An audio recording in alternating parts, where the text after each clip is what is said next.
Clay, after our excitement of the Enterprise series, or the arc where they entered the Delphic Expanse in the third season, I think, the Xindi arc, I'm sure you're very excited to start the Necrit Expanse storyline here, which Memory Alpha tells me is one of 3, so it's a little bit shorter, but we are entering another cloud of story potential. I bet you're excited about that. Well, honestly, this was one of my favorite episodes of the series so far, only because it's the first one in like a season and a half that gives us any idea of how much space they've traveled through. Yep. So it's instead of 1 light year, it's 1 Neelix brain of memory. Is that the distance? Yeah, at least they're now getting to the end of whatever quadrant he has. What's the word? Specializes in. Yeah. It does bring up, this episode does bring up a very important question that I think the writers are probably thinking about at this point, which is Neelix really need to still be on the show? They like Neelix. The show. Yeah, they made 2 of them in this one. Yeah, they made 2. They gave them quite a serious, intense conversations or a storyline between them. But yeah, I mean, maybe we'll run out of stuff to talk about for the episode. But I think I think that the audiences and I don't like Neelix, but I think the writers really like Neelix for some reason. They clearly, yeah. No, I think Neelix is one of those characters where if you're working on a show, he's kind of just like a release character. Yeah. Like, I think it's the same reason why Ira Bear loved the Ferengi episodes so much. Yeah, maybe. After you do 22 normal episodes, you're like, oh man, I can't wait to get a little clown character in here and just have some clown stories. Yeah. I'm sure if you talk to the writers on Miami Vice, they all loved Switek and Zito, even though no one else does. Occupy basically the same space as Neelix on the show. They get 1 episode a season that's just about them. We should do a Patreon episode identifying the Neelix of every single series that's ever been on TV. Who's the Neelix character? That would be pretty good. This is Fair Trade. It is the 13th episode of the 3rd season of Star Trek Voyager. It came out on January 8th, 1997. Rung in the new year with a Neelix episode. It is one of 3 of the Necrit Expanse arc. Teleplay goes to Andre Bermanis, who you might recognize as a writer on Enterprise. Story credit goes to Ronald Wilkerson and Jean-Louise Mateus, directed by Jesus Salvador Trevino. In-universe date, not specifically known, but it's 2373. In Fair Trade, a meeting with an old friend lands Neelix in an ever-deepening hole of trouble. I always read his... it's apropos. The only thing that's going on right now is that I read his name as Netflix still every time that I see it. And we're all just talking about the streaming issues that everyone is having. And that's where we stand in 2023, wondering who Netflix is going to merge with and stuff like that. We'll date the podcast. If it happens, we're right on the cusp of Paramount Plus being merged with Netflix if they decide to do that. So we'll see if they do. That's interesting. Yeah. That's honestly good. I don't want to pay for Paramount Plus. No, I'm like a couple months away from just not paying for Netflix at this point. So. Yeah. We haven't had Netflix in a while. Is Netflix not interesting at this point? It's the last one on my list, I think, of ones that I would have fallen from grace. Yeah, every now I feel like they every now and then 1 or 2 things will pop up. Like we're watching Documentary Now, which is. Netflix is the only place you can really watch that without paying for it again. Yep. So it's like anything. It's like, one thing pops up and you go, all right, I guess I'll keep it. Gotcha. Yeah, we just have Disney and HBO, mostly because HBO is bundled with our cell phone plan. So it's there's no additional payment for it. I find Hulu to be a dark horse. Yeah. That one has pretty good stuff on it. It has interesting movie, like interesting documentaries go on Hulu and things like that. Yeah, and it seems to be the place where most TV goes. Yeah. I don't know how much you've dug around on Peacock, but no. Peacock has probably one of the best TVs, like classic TV selections. Yeah. But it's obviously all NBC. Yeah. But it has arguably the worst movie selection I've ever seen in my life. It's like a bunch of stuff that's good, like cult classic good, Yep. like Highlander grade good, and then the worst movies you've ever heard of. Yeah. It's tough. I mean, hopefully that's maybe what the merger will fix, is you just combine a bunch of shit into one thing, and we'll see where it ends up. Although, I will say, I was searching through Hulu today or the other day, and I got to their classic film section, the entirety of which was 16 Candles, Yep. St. Elmo's Fire, and Akira. The anime Akira. Yes, Okay. that was the entire section. So it's the 80s plus Akira, like 80s John Hughes films plus Akira, I guess. Yeah, pretty much. Yeah, well, we're up to a classic episode of Voyager. This one is called Fair Trade. What'd you think about I forgot. White Men Can't Jump. That was also on there. That's a classic in my estimation. I don't know. I haven't seen that movie in a long time, but I feel like that's a They just remade it. Yes, they did. Who plays the characters in it? I don't know who's watching that movie. I don't know. No idea. Maybe me if I knew who the actors were. No one I've heard of. But that was like it's like a signpost, if that's the right expression, of like movies. For some reason, that was a big movie when I was younger. Broke some hard truths to you It did, yeah. about your vertical ability. I just did squats while watching it on repeat over and over again. It said, I will prove you wrong. It gave me the chip on my shoulder that I then sold to, what's his character's name? Wibbybit Sex or something like that? I have to look at his It's like Wix, I think. Wixaban. Wixaban. Oh, it's longer? Oh, Yeah, Wix is his short I was just name. keying in on Wix. Wixaban. So what'd you think about Fair Trade? Well, I was expecting a lot more from it because when it got to the end, I said, that's it? The Janeway scene in particular, or just like the entire storyline? Well, the Janeway scene, we can talk about that in a bit. I thought that was kind of an odd scene. But like when it got down to the final drug deal, I checked the time because I was like, there's no way this is it. Like nothing has happened in this show. Yeah. And that was it. Yeah. And that was it was a pretty boring episode with no real interesting story beats outside of a fairly cliche like after school special me back in kind of story. After school special level drug dealer. My friend's a drug dealer story. Yeah. I kept waiting for Wix to turn on him. Yep. And it never happened. No, he just fucks off at the end, and they're like, "You got out of here real fast." Yeah. Yeah, I mean, I even get the scene where he's like, it's the right thing to do, and Wix is like, you're right, Neelix. I'm like, of course he's going to turn on him. No one ever says it's the right thing to do. That's true. I was surprised then he didn't turn. I thought there was something brewing with that, because he just says, go like, you're right, Neelix. It's time for us to admit to our sins and move on. Yeah. And that the tone of that final scene really threw me off, because she was going at him so hard that it hurt. She had that sort of feeling where she was about to like give him really good news. Mm-hmm. You know, like she's like fucking with him. Yes. But apparently she actually was really that mad at him. But yeah, but she ends it with I don't a know. smirk. It was weird. Yeah, it was a weird scene. I'm not sure. What'd you think?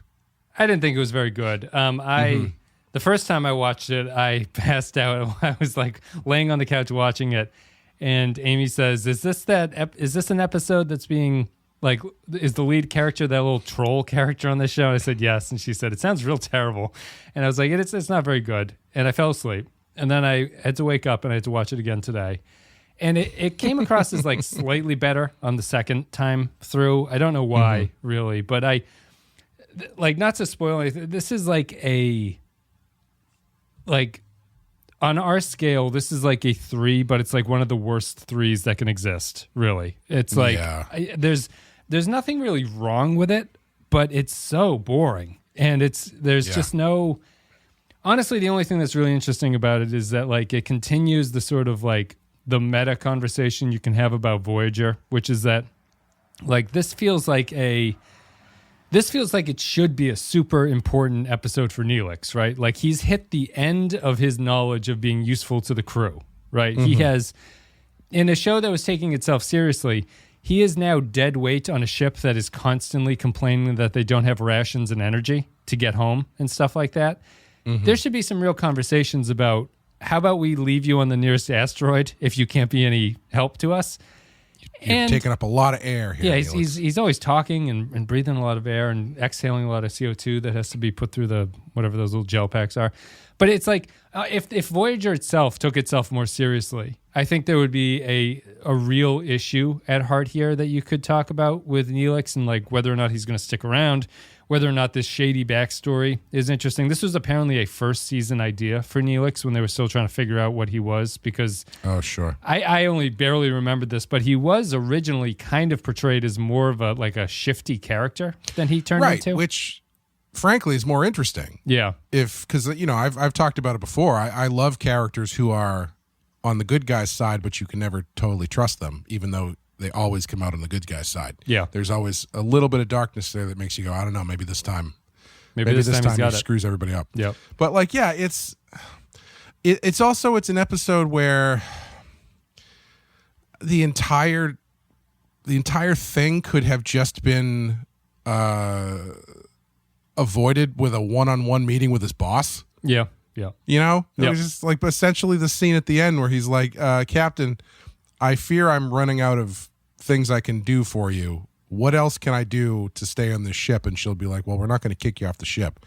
You did design the new holodeck thing everybody seems to love. And you also make food that, well, some people eat, but not all the time. Yeah. So that's kind of valuable. Tuvok can stomach it. He doesn't complain about it. Yeah, it's one of those one. I understand that it's all in his head, right? Like that's I understand that, and I don't know. Sometimes those stories work, and sometimes they don't. And in a office-like setting that Star Trek is, it's one of those ones where I'm like, I don't know. Why didn't you just talk to your commanding officer? Yeah, it's not like she's gonna go, you know what? You are absolutely right. I'm going to shoot you into space. Yeah.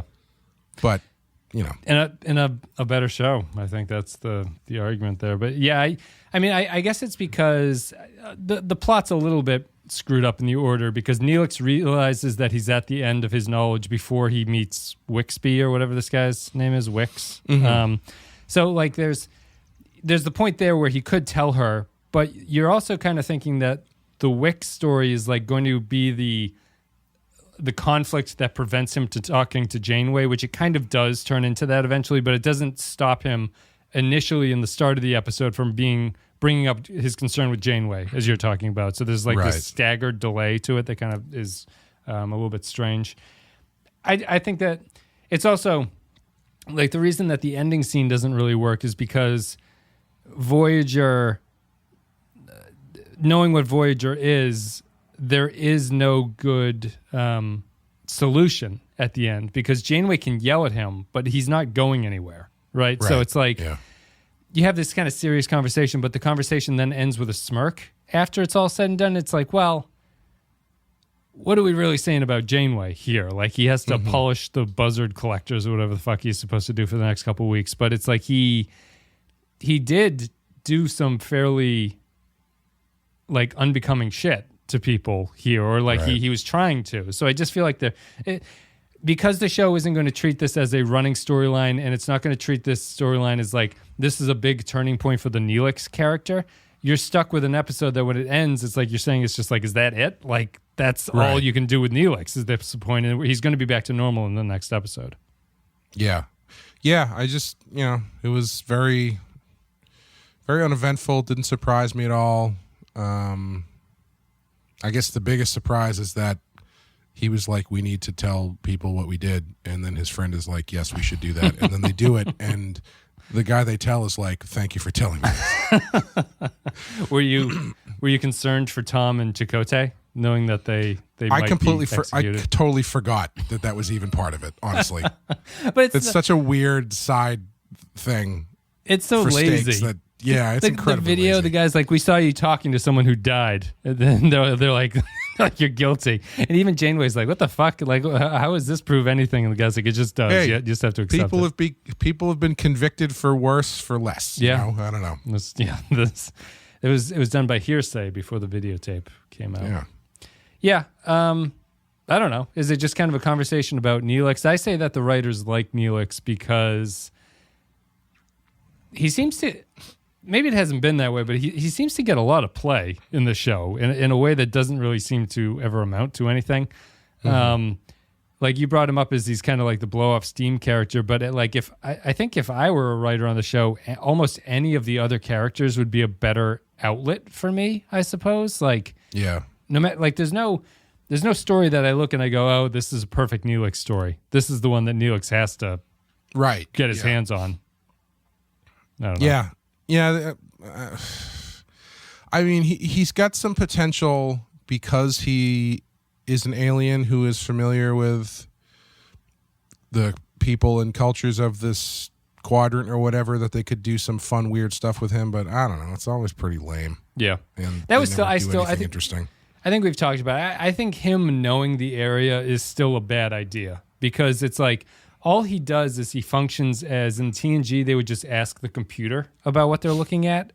And on Voyager, they ask Neelix, and half the time he doesn't know it at all. He doesn't know anything about the thing that he's looking at, which is believable, but it's like it's not additive to the series. That's why I think that he really needed to be a complicated, more nefarious character than he actually is. Like he needs to pose a threat, or at least like it's the way you're saying, like people need to be unsure of what he's doing and they keep him around because his limited knowledge of what the area is about is actually kind of useful in some way.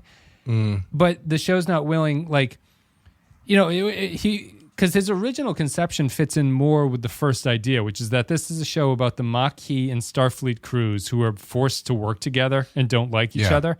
And he fits in the middle as kind of like a rogue agent character who's not aligned with either side and is just along for the ride. But yeah, he has, you can position him as someone who sees opportunity there, you know? Yeah. Right. But you know, he's. I think what's missing from him is he's the one character.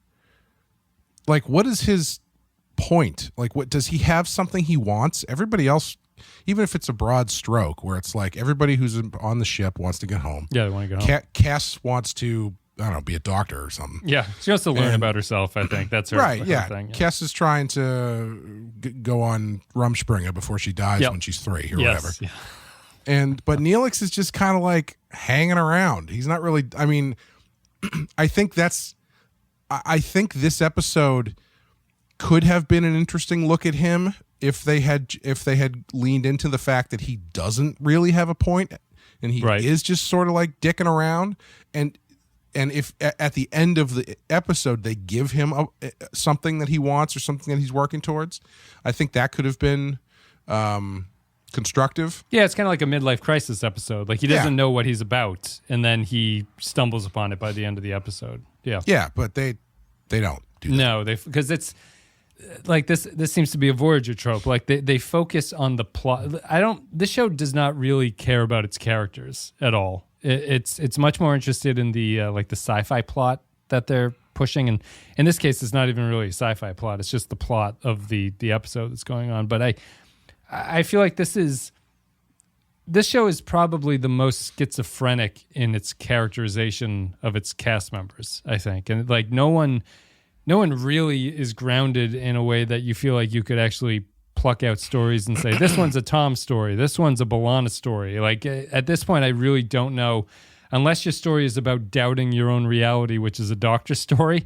Anyone else can take any of the stories. And I feel like even on Enterprise, they did a better job than that. Even though they only did it with like a couple of the characters, you still felt like you knew where the characters belonged. And this one's, I think it's all part and parcel of my like issue with the tone of the show. And I thought that this episode brought that too. It just feels Saturday morning when like Neelix is doing his little drug deal and like the drug deal dialogue and stuff like that. It just doesn't. None of it really works for me. It's all functional, but it's not. It doesn't hold my attention whatsoever. Yeah,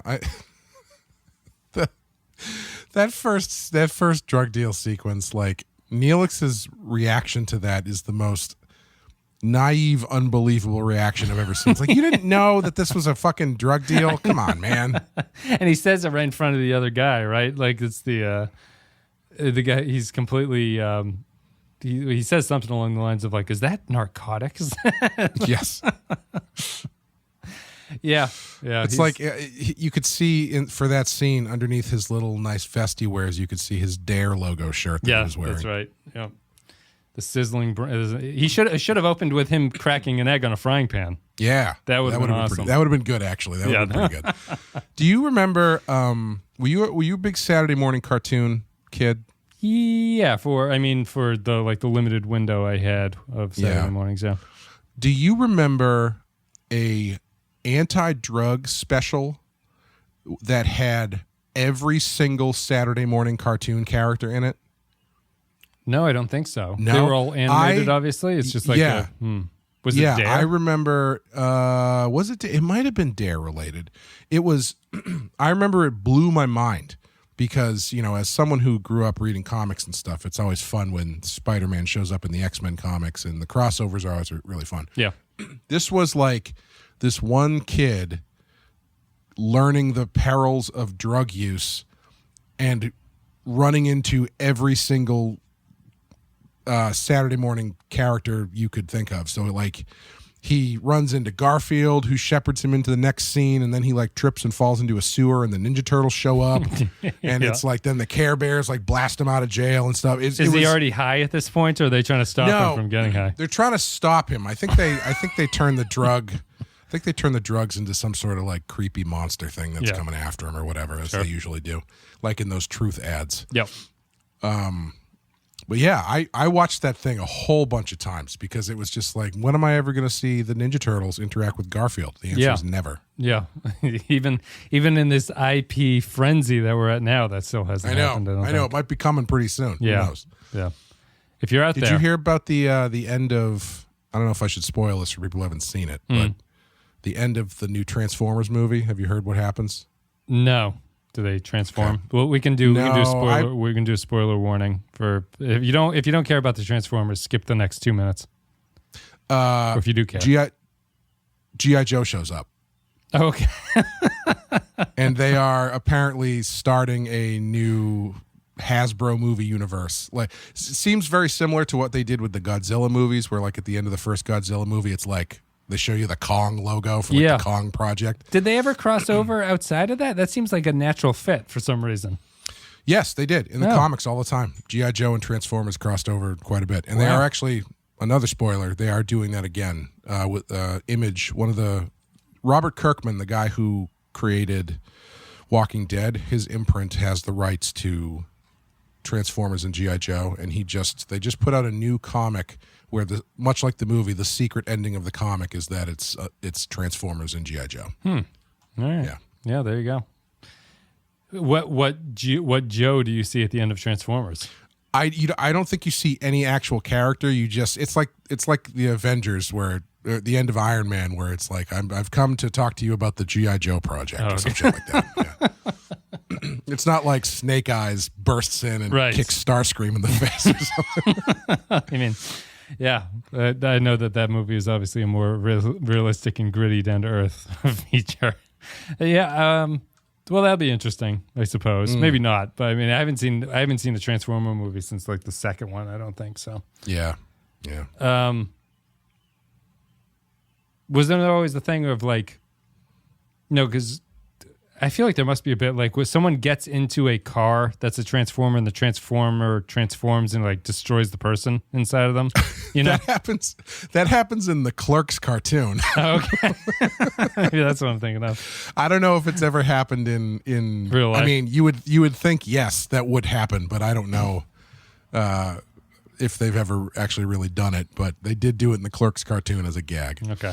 Maybe that's what I'm thinking of. All my good ideas taken by cartoons that ran for 6 episodes. Although, in the Transformers movie, Spike, the human character, does get a robot suit that allows him to fight as a robot and also transform into a motorcycle. So that's pretty cool. Oh, nice.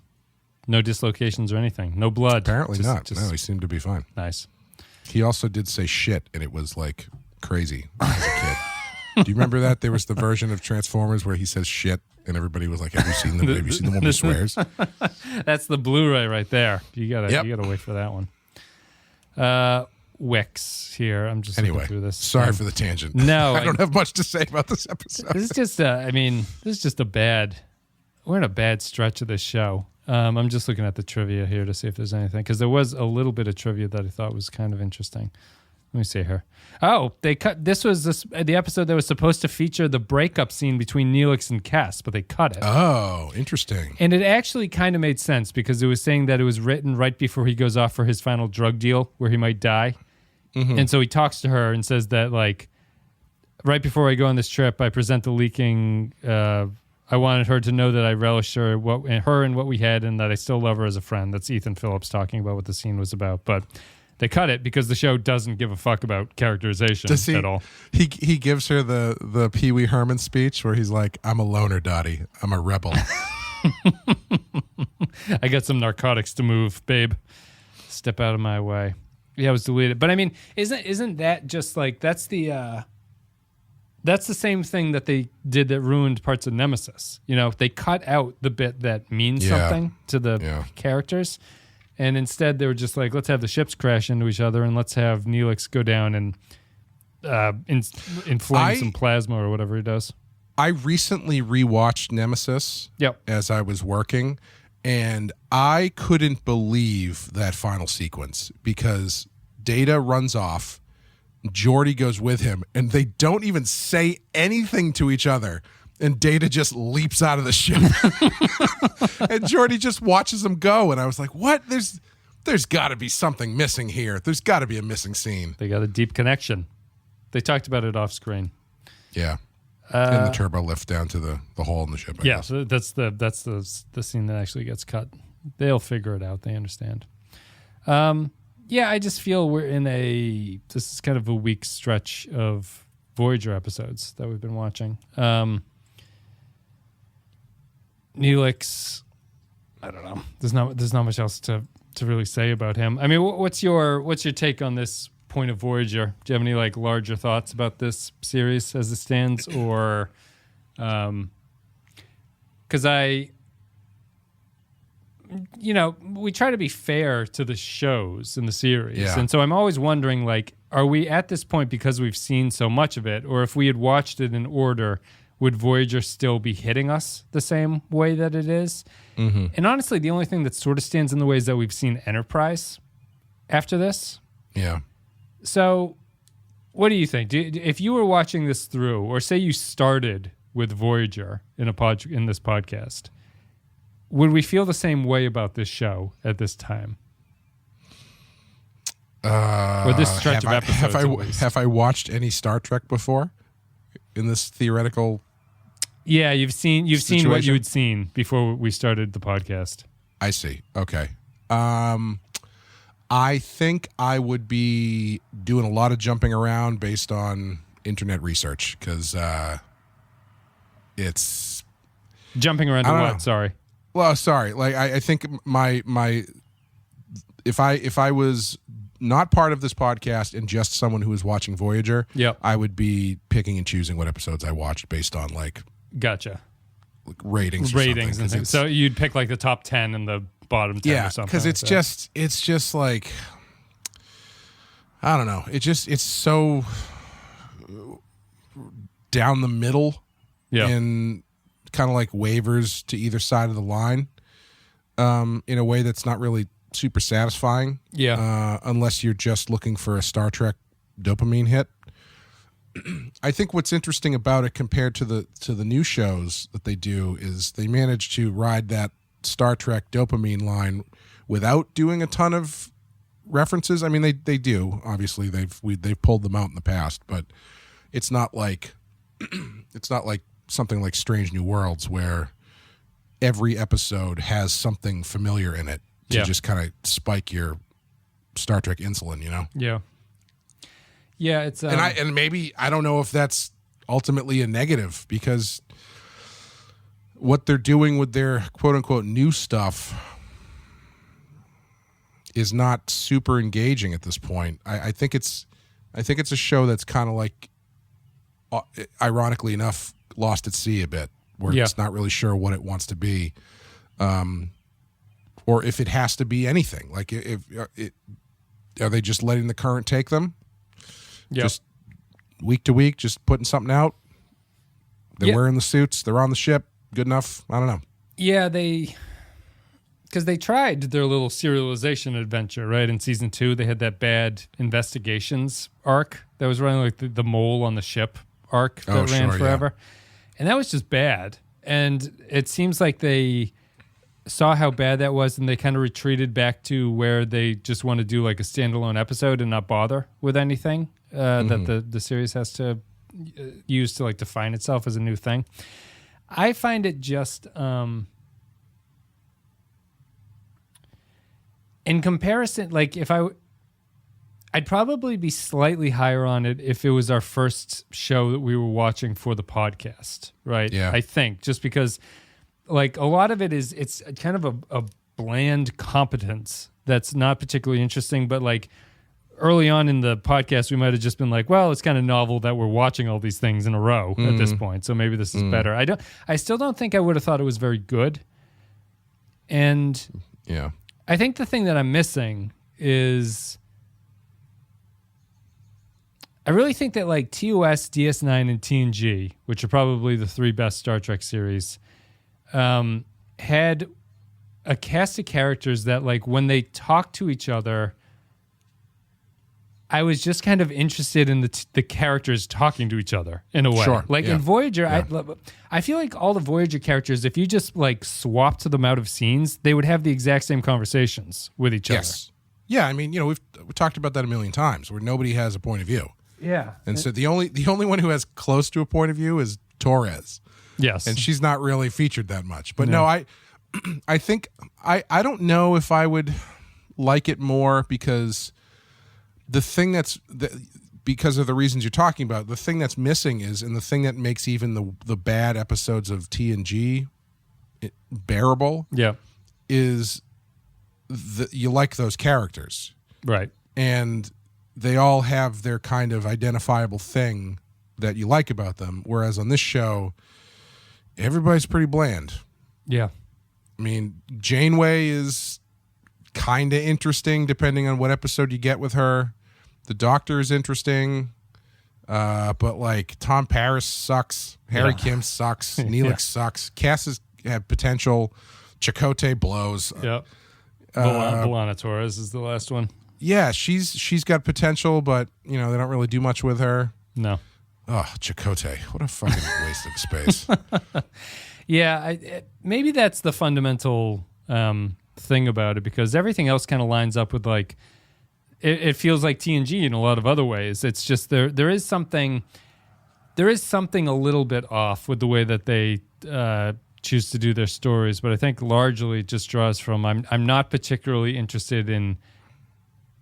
There's no scene where I'm like, oh man, finally Tuvok is going to talk to Harry Kim now. I forgot about Tuvok. Tuvok's cool. I like Tuvok. They haven't done anything with Tuvok in a season and a half, I don't think. No, but I mean, like he's the one character, probably more so than Torres, because he shows up who any scene he's in, immediately what his deal is. That's fair. Yeah.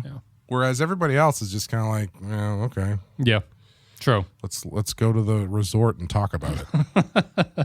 Yeah, because I mean, like Harry and Tom talking to each other is the exact same character talking to each other. It's just like like a guy talking to a mirror, and which is surprising because they're supposed. Harry's supposed to be the wet behind the ears, like novice character, but he just talks to Tom as if he's his friend. I don't know.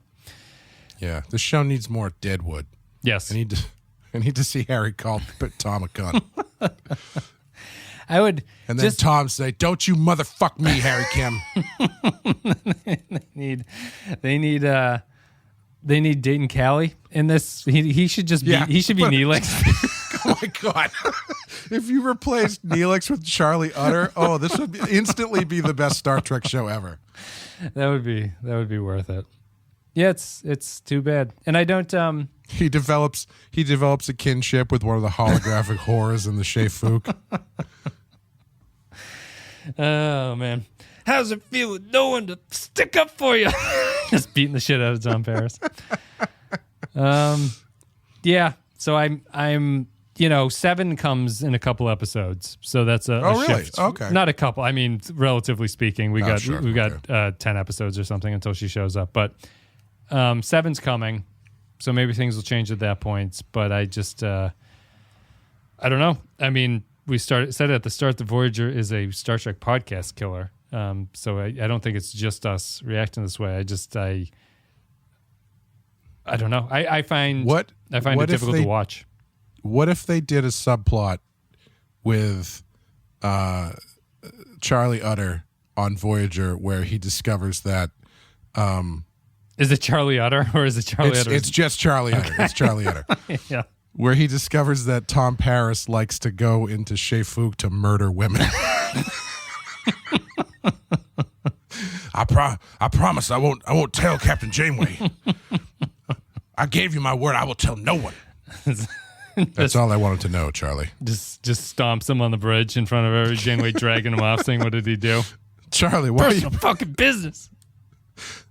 Charlie, why are you breathing on Paris's neck so close to him right now? He stepped on my foot, Captain. The doctor could say, "Yeah, it's like if he had corns, that could be an issue." That's true. That's true. I mean, hey. He was already on the show. He was the most interesting character on the show for the 3 episodes he was on. Yeah. No, I mean that's the. I am just picturing Charlie Utter walking around and like how like affronted like Neelix would be by talking to him or something. But yeah, replacing one character with a Deadwood character, just any character, just makes it like if the Doc Cochran was the Doctor. Yeah. And you've got Neelix. They've taken your lungs. Please don't make me cut you open. Please don't make me do it.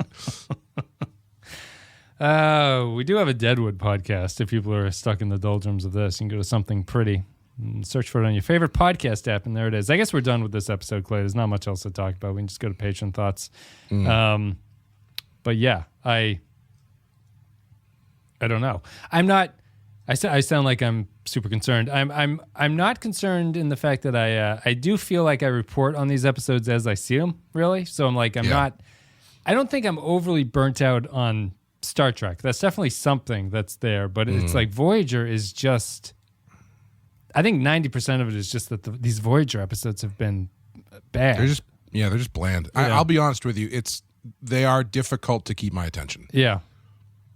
I 100% agree. I have trouble watching them sometimes. So let's go to Patron Thoughts here.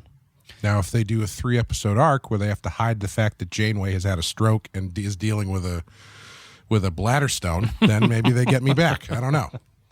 I think when we get to 7, because we've watched Picard and seen recent 7, I think we'll have at least 10 episodes of stuff to talk about there, just to see where it started from. So we'll see. But also, check out Deadwood.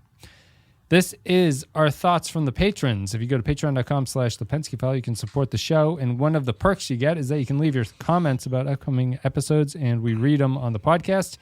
So now I'm going to click into your little Discord chat room here. There I am. Do you want to go first or second? Yeah, it doesn't matter. Either one. All right. I will say flip a coin. Play your heads. Okay. Tails. All right. So I go first. All right. Glad Kyle Barat says fair trade. Artificial intelligence to figure that out. Logging into ChatGPT is half the work. Kyle Barrett says fair trade. I bought some shoes from a drug dealer once. I don't know what he laced them with, but I was tripping all day. Nice. It's good to get some actual character drama with Neelix, and it's interesting to see him wrestle with his ever-growing unusefulness and finally ask the questions we've been asking for multiple seasons. But the episode gets too caught up in all the criminal schemes and loses sight of the main issue at hand. Although I guess that's fitting, considering Neelix does too. And where has all this cool alien makeup been for the past 3 seasons? 3 Vulcan engineers being set up for a future episode out of 5. They did. I was surprised at how much they were going hard on the makeup. Yeah. Because those characters were not like... I doubt we're ever going to see any of those guys. Maybe we'll see the drug dealers again at some point, but it wouldn't surprise me if not. And they just I don't know. Maybe the makeup guys were bored too, and they're just like, well, let's just do it. Go for it. Kick it up. I mean, but if anything, this is the episode where you go fall back on let's glue different bits of shit to people's foreheads. Right. Yeah. There's a lot of aliens in it. This is Patrick Sebo with this comment. Neelix is nervous, so it's starting to pester. At least Kess is split so that he can't molest her. At the crew's insistence, ship's making some distance, but oh, my sweet prince, every court needs a jester. 2 reasons to kick the toad off the show. Ship out of 5. Yep. Taxel Bear says, fair trade. Developing Neelix and having him question his purpose is good on paper. But considering how much crew Voyager has lost just by being pulled into the Delta Quadrant, surely there's use for more people anyway. That said, having another Talaxian there to reflect on was a nice touch. He has longer sideburns than Neelix does. Wixaban does, or whatever his name is. I don't know if that's like a marker of his virility. Dominance. This is fair trade from Fair Justice Trade. for Toonshoe. Yet another Voyager episode of Chakotay and Tom Paris wandering around like latte liberals at an alien farmer's market while everyone else on Voyager is working. I always felt like people were too harsh on Neelix, although I know for a fact that both Wes and Clay probably saw a faint glimmer of hope when Neelix said he was considering leaving Voyager. Honestly, didn't even track. Chakotay's lifeless aura is impacting other aliens in the Delta Quadrant, as it seemed like all the supporting characters in this episode were talking with the enthusiasm of being forced to talk to your in-laws. I guess the Vulcan had an excuse. 3 Taffa ales out of 5. Yeah. Well, at least I feel like we're connecting with the patrons on this episode. Real Lavi says, fair trade. Neelix was a mistake. Kensito says, fair trade. I really like this episode. For once, Neelix fits perfectly, and it's great watching the writers grapple with something that the audience realized in season 1, that Neelix is pointless. Only the ending takes away from that. Yes, he's pointless, but he's family. 4 out of 5. 4, all right.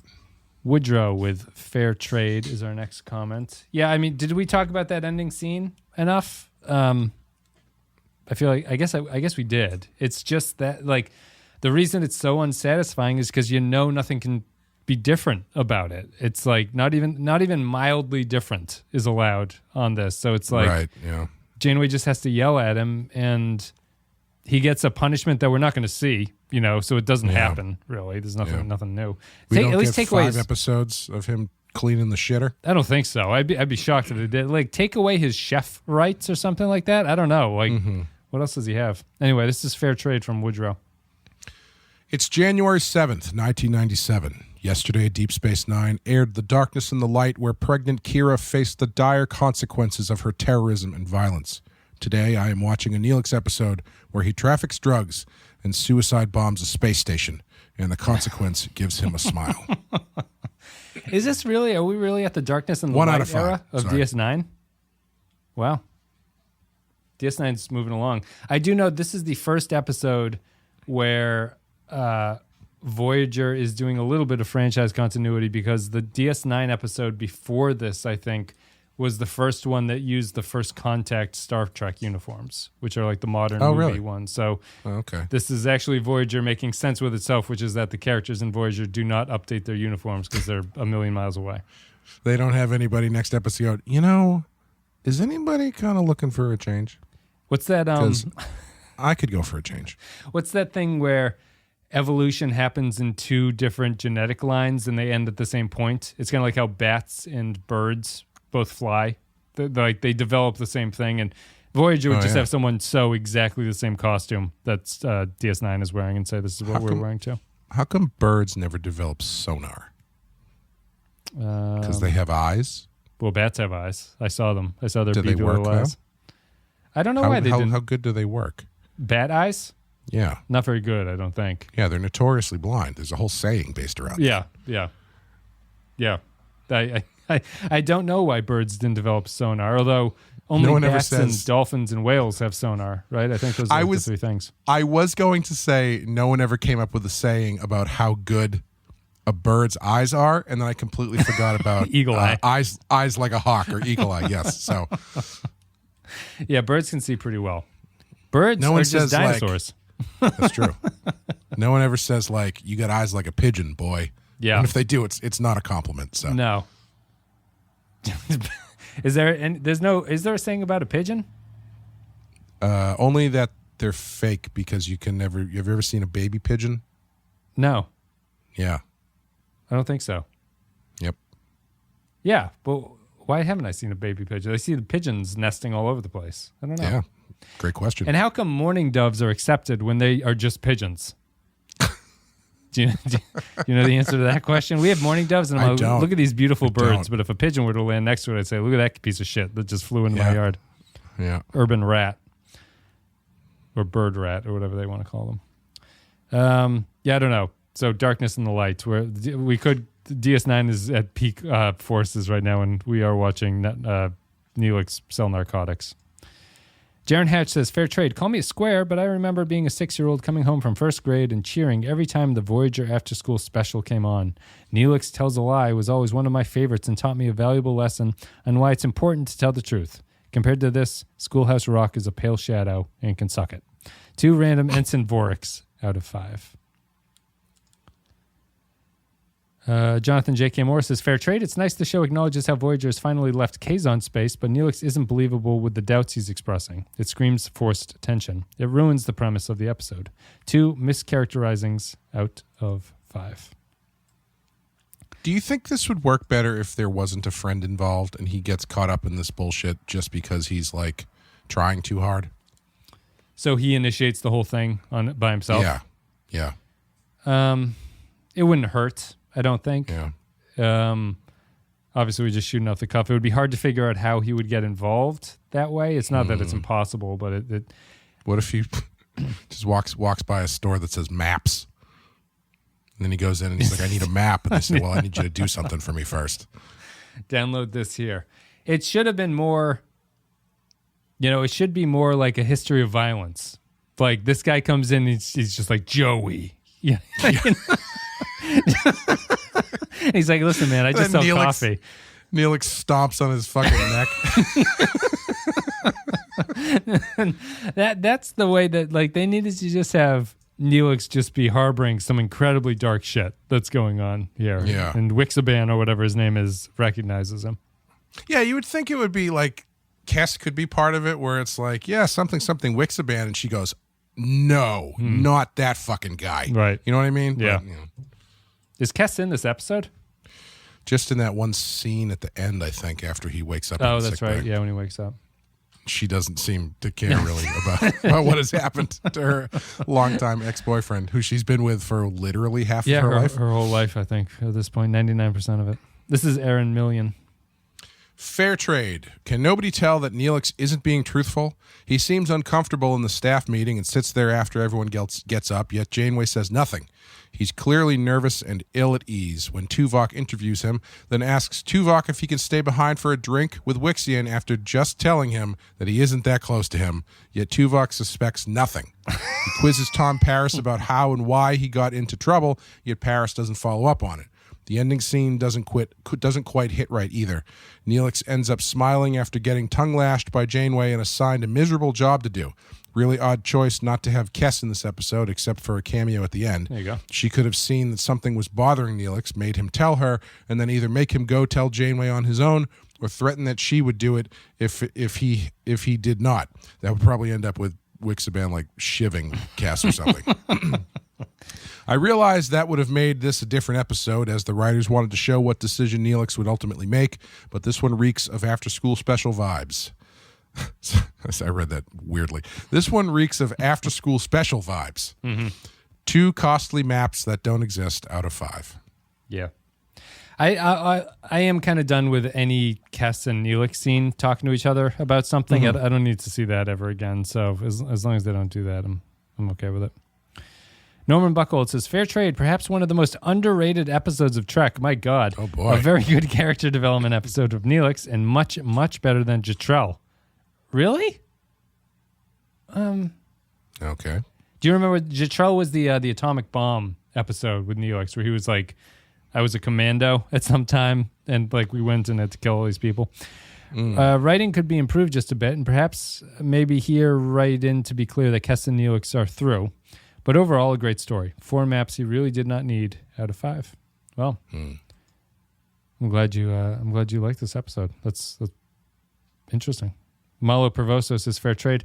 I'm not even going to comment on this episode. That's how much I didn't like it. And then he has the Vulcan hand emoji. Nice to see both sides of the both sides of the issue there. This is Changeling with fair trade.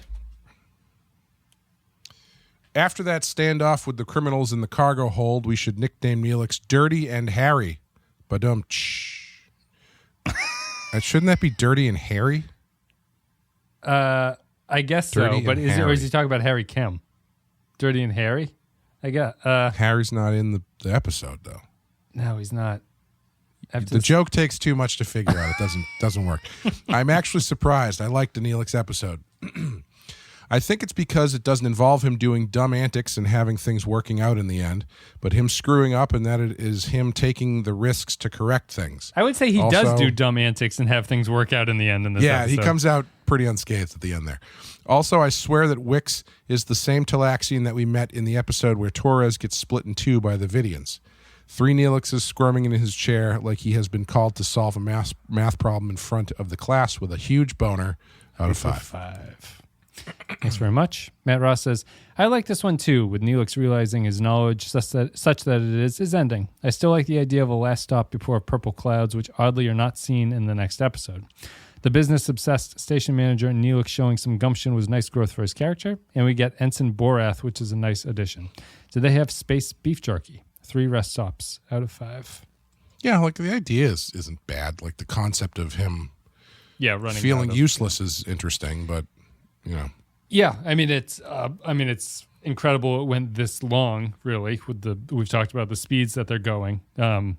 The memory alpha was funny because it had a thing from Jerry Taylor who was like, we started thinking at this point, Neelix should probably stop knowing where he is. It's like, they've gone tremendous amounts of distance. Benjamin Espinosa says, fair trade, probably the best Neelix episode. I like Wix, and it's fun watching Neelix dig himself into a hole. Neelix realizing he is no longer valuable reveals his very visible character flaws. The alien design is very inventive, and Mr. Borat, the constable, reminded me of how much I miss Odo. 3 exhaust manifold scrubbers out of 5. Oops. Hat. Strange that a grown man has to learn this lesson, but it is a relatable dilemma we've all experienced at some point, even if I was 10 years old when I did it. It's also nice that the show asked the question, what benefit does this guy have anyways? I guess the answer is they like him. Enjoyable episode. 3.5 Talaxian insecurities out of 5. This person was in a drug deal when they were 10? I think learning to tell the truth is the lesson, I think. I see. Point Extra G says, fair trade. There's a film from 1969 titled The Love God, where Don Knotts accidentally becomes the Hugh Hefner figure for a Playboy-style magazine. Neelix accidentally getting caught up in a drug smuggling ring seems equally preposterous. And then Grappler John Zorn, I'll send this one over to you. It's a little bit longer. Let you get your reps in. Grappler John Zorn says, there were some good things.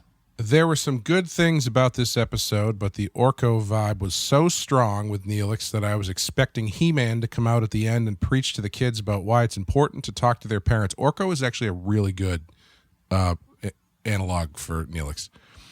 I like the writers. Who is Orko? He's a He-Man? Orko is the guy from He-Man, the little purple wizard guy. Okay. Who just screws things up all the time. Yeah, right. I like that the writers explored this moment in Neelix's character development. This, however, doesn't mean that Neelix is a good character or even isn't a bad character or even isn't the single character most responsible for stinking up the entire show. Had Neelix been a serious character from the start, maybe a lot of things would have turned out differently and for the better for 90s Trek. 2 Talaxian Eddie Haskells two Talaxian Eddie Haskells talking the beeve into stealing from his mom's purse out of 5. That is a very old reference. Yeah. Neelix is the worst Star Trek character, right? Let's go chronologically. He's the first main cast characters. I would say yes. Yeah, I think certainly chronologically he is. He's the first complete dud of a character, I think. Well, I guess it depends how you feel about Wesley. No, even Wesley had more of a point than Neelix did, I think.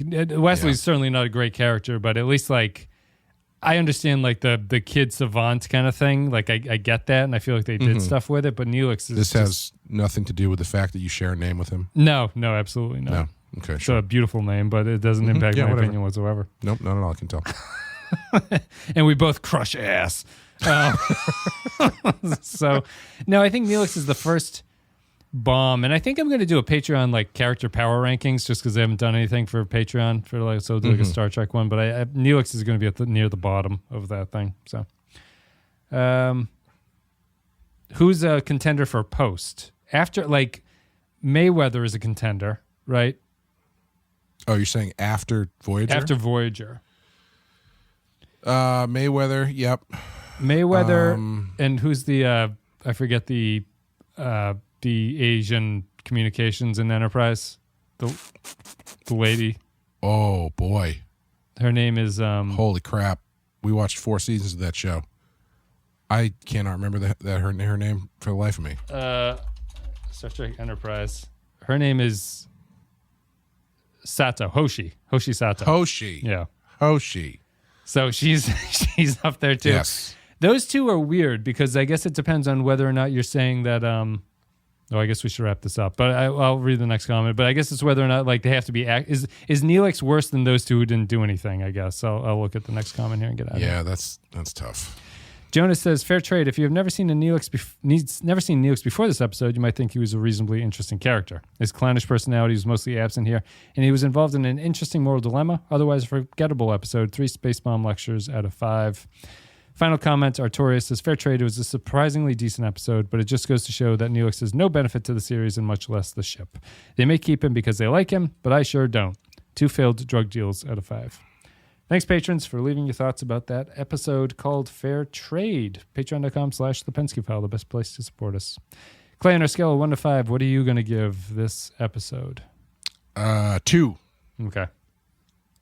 Just riding that 2 wave. I feel like I have to give it a 3, but it's a terrible 3. It's a bad 3. But I think it's not incompetent enough, I guess, to go down to a 2 for me. So I'll stick to my ratings and give it a 3. But I certainly don't like it, and I didn't find it very enjoyable to watch. And it lines up with what someone was saying on the Discord. Sometimes Voyager 3s just don't feel like the other series 3s in a way. Yeah. So, yeah. But I'll try to be consistent here. I'll give it a 3. So Clay gives it a 2. I give it a 3. That's it for Fair Trade. The next episode is, I forget what it is. It's maybe Blood Fever? It might be. If I'm wrong, I'm wrong. But we'll see. Clay, do you have anything you want to say before we get out of here? Check out Rotten Horror Picture Show and the Badass Podcast. And I also have a comic book on the stands right now that I wrote with Sean Murphy and Katana Collins called Batman White Knight Presents Generation Joker. Issue 2 just came out. So, yeah, pick those up. Next episode is called Alter Ego, actually. So it's not Blood Fever. Production order is all out of whack. That's it. Thanks, everybody, for listening. Thank you for supporting the show. Thank you for being there to hear us talk about this middling season of Star Trek Voyager. We'll see you next time with Alter Ego. Bye.